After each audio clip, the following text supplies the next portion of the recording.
일파만파 김수열입니다. 방금 우리 손상대 사회자께서 말씀을 다 하셨기 때문에 제가 드릴 말씀이 거의 없습니다.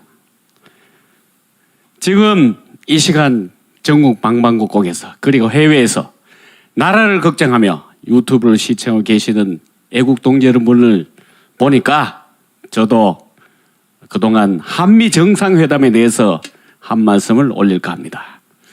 뉴스를 보니 중동에는 이스라엘과 팔레스타인이 11일 만에 전격적으로 휴전에 합의했습니다. 그동안 미국은 대종전선에 집중하기 위해서 모든 전선을 잘 정비했는데 돌발적으로 이 중동 전쟁이 발생해서 큰 애로사항이 있었습니다만은 잘 끝났습니다. 그래서 미국은 대종전선에 집중할 수 있게 됐습니다. 지금 이 시간에는 3박 5일의 첫 대면 한미 정상이 열리고 있는 가운데 이번 정상회담을 보면서 지금까지 진행 과정을 안보 측면에서 분석해 보겠습니다. 미국은 문 정권에 대한 기대는 접었지만은 미국이 대한민국을 버리지 않았구나 하는 생각을 이번 정상회담을 보면서 느끼게 되었습니다.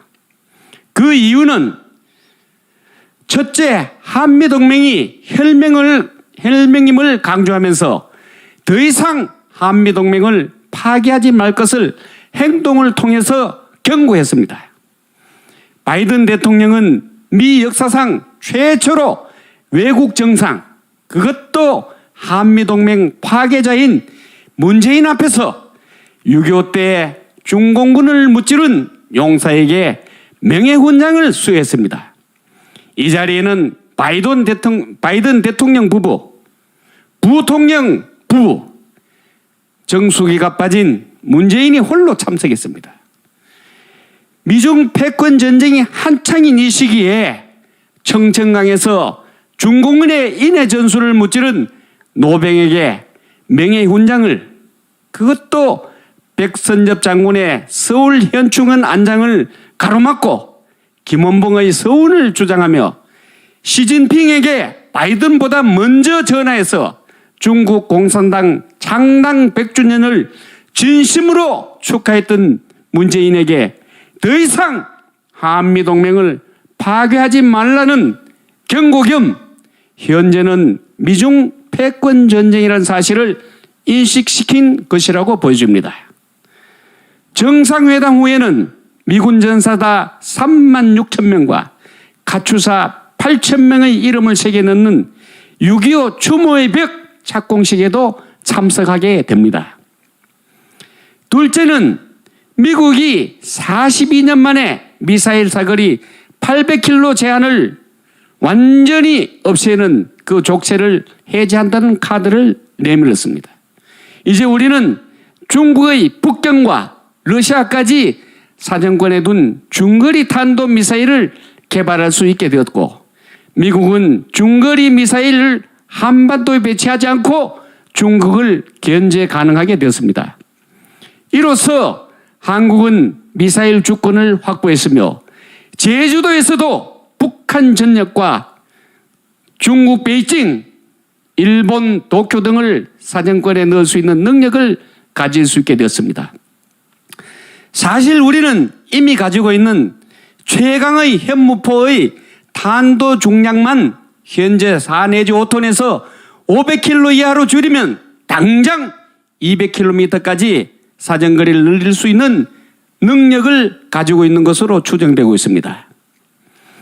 사드 배치 때 보여준 중국의 반발과 현 정권의 비협조 등을 보면서 꺼낸 이 카드가 동북아 안정과 미중 패권 전쟁의 전쟁 및 북핵 및 미사일 대응 등 여러 가지 복합적이고 전략적인 판단을 가능하게 해주고 있습니다. 셋째는 미국이 원전산업협력 카드를 꺼내들었다는 것입니다. 나무 떼서 전기 만들겠다며 거꾸로 가고 있는 문재인의 어이없는 탈원전 정책은 세계 최고의 기술을 가지고 있는 국내 원전 산업 생태계를 급속히 붕괴하게 하고 있는데, 바이든 대통령과 문재인이 원전 산업 협력을 논의했다는 것은 문재인의 탈원전 정책으로 중국과 러시아가 그 공백을 파고 들어오고 있는 데 대한 대응으로 한미 양국이 중동과 유럽의 원전 시장에 공동 진출하게 되면 사정이 달라지게 됩니다. 이는 신장 위구르 반공과 5월부터 9월까지 아프간에서 미군 철수와 함께 중국에는 큰 위협이 될 것으로 생각이 됩니다. 넷째는 쿼드 참여 논의에 선을 그었습니다. 젠사키 백악관 대변인은 브리핑에서 쿼드 회원국의 변화 가능성을 일축하면서 사실상 쿼드 확대 논의 계획은 없다고 못 박았습니다. 회담 전에 미국 의회에서 바이든이 이 얘기하기 전에 쿼드에 대한 할 얘기를 의회에서 전부 다 했습니다. 한반도 전문가 클리너 박사가 한미 정상회의의 회담의 성패는 한국을 중국 견제에 넣느냐 마느냐가 관건이라고 했는데, 이번 공동성명서에는 포함된 게 없습니다. 우리에게는 매우 아쉽지만은 중국 견제 전략에 이견을 보이고 있는 친중 문재인에 대한 동맹국으로서의 기대를 완전히 접은 것으로 보여집니다. 말씀드린 바와 같이 문재인에 대한 기대는 접는 반면, 미국은 안보 측면에서, 대북 관계에서, 대중 관계에서 미사일 족쇄 해제와 원전 사업 협력 카드를 내밀었습니다. 한마디로 문재인은 중국과 미국 사이에서 완전히 샌드위치가 되고 말았습니다.